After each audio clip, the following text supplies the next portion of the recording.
यहीं पे हमारी ट्रेन लगी हुई है। हम दोनों जा रहे हैं अभी वापस चेन्नई से। बताइए सर, क्या कहना चाहेंगे ट्रेन के बारे में? आप कुछ कहना चाहेंगे? नहीं, पहली बार तो जा रहे हैं। क्या सफर रहता है। हाँ, हमारे राव भैया पहली बार जा रहे हैं राजधानी एक्सप्रेस से। बाकी दाम का व्यू अभी दिखा देंगे। ये हमारी ट्रेन लगी हुई है यहाँ पे।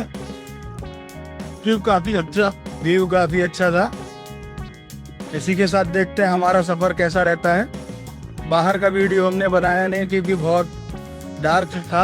सुबह के 5:30 बज रहे हैं। इसी के साथ देखते हैं वो वंदे भारत वंदे भारत उधर खड़ी हुई है। अभी वंदे भारत आपको दिखाते हैं हम।